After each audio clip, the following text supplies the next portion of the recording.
Episode की शुरुआत में दिखाते हैं कि सेन यून और सी कुन में कंपटीशन चल रहा होता है, जहां पर सी कुन का रिजल्ट बताया जाता है जिसमें उसका 23 स्टोन को ओपन किया गया होता है और उसके पास अभी भी 4 स्टोन बच रहा होता है और उसका स्टोन में से टोटल 15 क्रिस्टल निकल गया होता है, जो कि सेन यून से एक ज़्यादा होता है। वो सब जानकर सभी लोग काफ़ी ज़्यादा हैरान हो गए होते हैं और कहने लगे होते हैं कि लगता है कि मिस सेन हारने वाली है। वहीं पर ये देखकर सी कुन के दोस्त काफ़ी ज़्यादा खुश होते हैं और उसका काफ़ी ज़्यादा मजाक उड़ाने लगे होते हैं। वो सब सुनकर सेन यून सोचने लगी होती है कि क्या मैं सच में हारने वाली हूँ, इससे कोई फर्क नहीं पड़ता कि मैं हार जाऊं। लेकिन यहाँ पर जिन डायनेस्टी का डिग्निटी की बात है, उससे नर्वस होते देखकर एल्डर यू सोचते हैं कि लगता है कि हमारा जिन डायनेस्टी हारने वाला है। लेकिन तभी वहाँ पर फैंग आकर कहता है कि यहाँ पर इतना अच्छा मैच चल रहा है और किसी ने मुझे इन्फॉर्म क्यों नहीं किया। उसका आवाज़ सुनकर एल्डर यू काफ़ी ज़्यादा खुश हो जाते हैं और बाकी के लोग भी खुशी खुशी उसी के बारे में बातें करने लगे होते हैं। उनकी बातें सुनकर सी कुन के दोस्त उससे देखकर कहने लगे होते हैं तो क्या यही लकी मास्टर है, देखकर तो कोई मीडियोकर लग रहा है। सी कुन भी सोचते हैं कि मैंने कभी ये नाम क्यों नहीं सुना है। वहीं पर वो सब सुनकर सेन यून सोचती है कि अगर मास्टर हाउस जिन डायनेस्टी की डिग्निटी को रिस्टोर कर देंगे तो इससे कोई फर्क नहीं पड़ेगा कि मैं अपना नंबर 1 पोजीशन को हाथ से जाने दूं। लेकिन तभी वो फैंग को देखकर काफी ज्यादा हैरान हो जाती है कि ये कैसे। उसे देखकर फैंग कहते कि हम फिर से मिल गए ना। फैंग को देखकर उसे अभी भी विश्वास हो ही नहीं रहा होता है कि वही लकी मास्टर है। वहीं पर फैंग उनके पास जाते हुए कहता है कि कितनी दुख की बात है कि मैं देरी से आया हूँ, नहीं तो मेरे स्किल के कारण हम लोग कभी हारते ही नहीं। ये सुनकर वो लोग उसका मजाक उड़ाने लगे होते हैं कि सिर्फ अपने मुंह पे डिपेंड होकर बोल रहे हो। तभी सी कुन उससे कहता है कि मेरे पास अभी भी 4 स्टोन बच रहा है और सेन यून के पास 3 स्टोन बच रहा है, अभी भी बहुत देरी नहीं हुआ है, अगर तुम चाहो तो ज्वाइन कर सकते हो।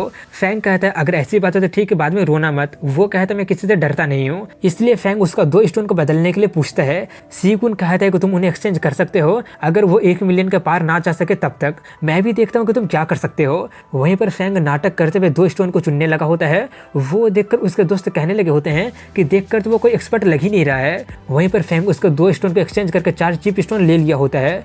वो देखकर सेन यून को समझ में नहीं आ रहा होता है कि वो 4 स्टोन काफी ज्यादा ऑर्डिनरी लग रहा है, आखिर उसके पास फिर भी उतना ज्यादा कॉन्फिडेंस आ कहां से रहा है। तभी रिजल्ट बताया जाता है कि सी क्यून के पास 15 क्रिस्टल ओपन किया गया है और उसके पास अभी भी 4 स्टोन बच रहा है और सेन और हाउफेन 14 क्रिस्टल को ओपन किए हैं और उनके पास 5 स्टोन बच रहा है। रिजल्ट बताने के बाद बाकी के स्टोन को खोलना स्टार्ट कर देते हैं, जहां पर फैंग के 3 स्टोन में से क्रिस्टल निकल गया होता है। ये देखकर सभी लोग उसी के बारे में बातें करने लगे होते हैं।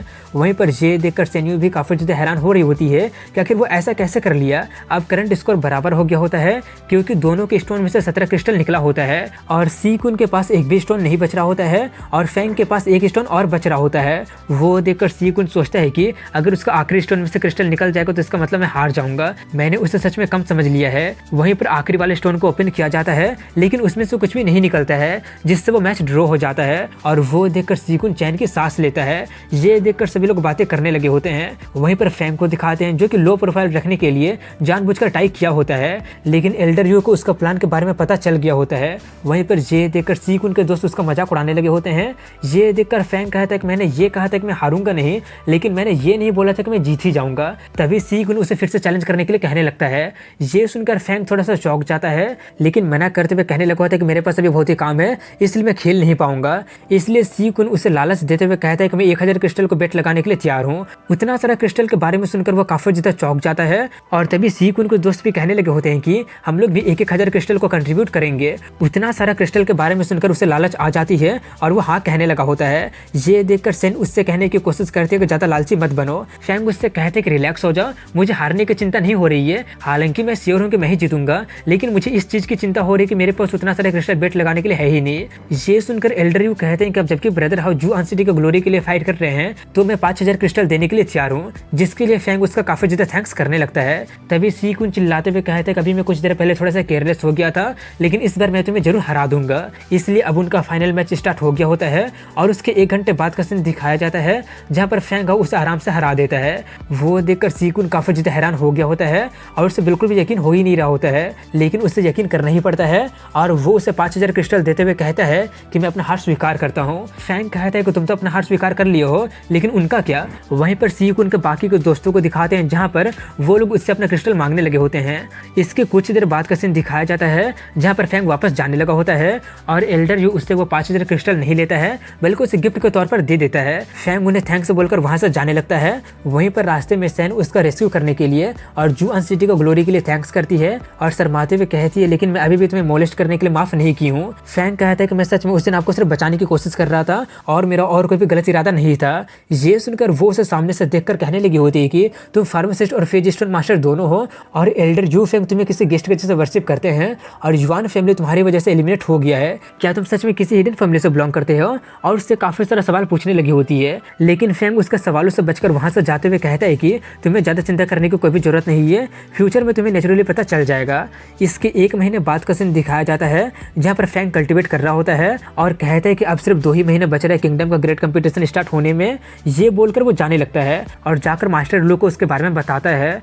वो जानकर वो थोड़ा सा चौंक जाता है और इंपेरियल कैपिटल तक उसे कंपनी देने के लिए कहता है, लेकिन फेंग पोलाइटली मना करते हुए कहता है कि अभी 2 महीना बच रहा है, इसलिए मैं रास्ते में एक्सपीरियंस गेन करते हुए जाऊंगा। ये बोलकर वो वहां से यू मैंसन जाकर एल्डर यू को भी अपने जाने के बारे में इन्फॉर्म कर देता है और अपना असली नाम भी बता देता है। वो सब जानकर एल्डर यू उसे एक मैंसन में लेकर जाते हैं जहाँ पर गेट पर 2 बेनरेट लेवल वाला गार्ड कर रहे होते हैं और सिर्फ फैंग को देखकर अपना ऑरा का यूज करता है तो फैंग को काफी ज्यादा सप्रेसिव फोर्स को फील होने लगा होता है। लेकिन उन्हें और कुछ करने देने से पहले ही एल्डर यू उन्हें एक टोकन दिखाता है जिससे वो लोग उन्हें जाने देते हैं। जहाँ पर जाकर फैंग देखते हैं कि वहाँ पर काफी सारे स्क्रिप्चर रखा होता है। उसका वैसा एक्सप्रेशन देखकर एल्डर यू कहते हैं कि ज्यादा हैरान होने की जरूरत नहीं है, हमें अभी ऊपर वाले फ्लोर पर जाना है। ये बोलकर वो उसे ऊपर लेकर चला जाता है जहाँ पर ज्यादा स्क्रिप्चर नहीं होता है बल्कि 4 एंशिएंट सीक्रेट टेक्निक होता है, जिसे देखकर फैंग एक पल के लिए थोड़ा सा चौंक गया होता है। वो देखकर एल्डर यू उसे बताते हैं कि ये कुछ एंशिएंट सीक्रेट टेक्निक है जिससे कि मेरा यू ये गैंग जमा किया है और वो फैंग को एक टेक्निक कल्टीवेट करने के लिए देता है। वो जानकर फैंग काफी ज्यादा हैरान हो जाता है और थैंक्स बोलकर उसे लेने चला जाता है, लेकिन तभी वो उसे एक और बात बताता है कि आप सभी एंशिएंट सीक्रेट टेक्निक को कल्टीवेट नहीं कर सकते हैं, आप उससे कल्टीवेट कर पाएंगे या फिर नहीं कर पाएंगे वो आपके फेट पर डिपेंड करेगा। वहीं पर फैंग लाल वाले स्क्रिप्चर को लेने जाता है लेकिन वो उसे रिजेक्ट कर देता है।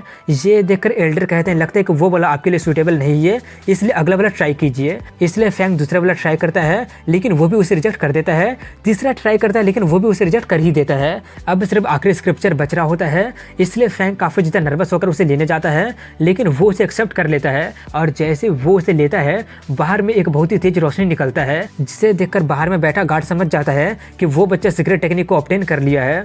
वहीं पर फैंग को दिखाते हैं जहाँ पर वो उस स्क्रिप्चर को उठाने के बाद उसके अंदर चला गया होता है और वो उसे सीखना स्टार्ट कर देता है।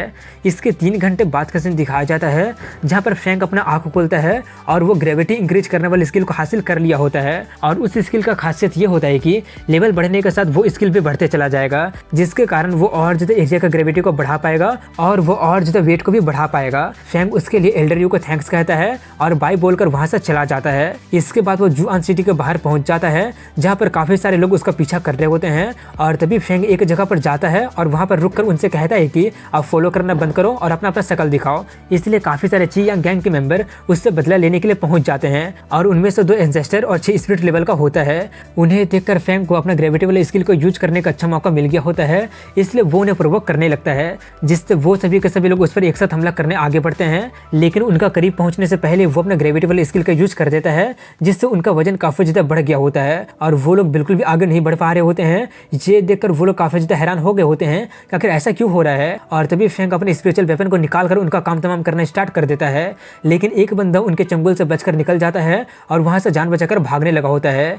लेकिन उसका भागने देने से पहले ही फैंग फिर से ग्रेविटी वाले स्किल का यूज कर देता है, जिससे वो बंदा काफी ज्यादा भारी हो जाता है और नीचे गिर जाता है और उससे हैरानी से उस स्किल के बारे में पूछने लगा होता है। फैंग उससे कहते हैं कि अब जबकि तुम मरने वाले हो तो बताने में कोई हर्ज है ही नहीं। ये बोलकर वो अपना हाथ को क्लीन आर्म में बदलकर उससे कहता है कि ये एक एंशिएंट सीक्रेट टेक्निक है, जिसे देखकर वो बंदा काफी ज्यादा हैरान हो गया होता है और तभी फैंग उसका काम तमाम कर देता है। उसे मारने के बाद फैंग को काफी ज्यादा अजीब फील होने लगा होता है और उसका हाथ काफी ज्यादा दर्द करने लगा होता है, लेकिन वो ब्रेक थ्रू करने का साइन होता है और कुछ ही देर के बाद वो ब्रेक थ्रू करके स्पिरिट लेवल में पहुंच जाता है। इसलिए वो अपने स्पिरिचुअल की का पंख बनाकर उड़ने की कोशिश कर रहा होता है और वो थोड़ा बहुत उड़ भी लेता है, लेकिन तभी अचानक वो नीचे गिर जाता है, जिससे उसे चोट लग जाती है।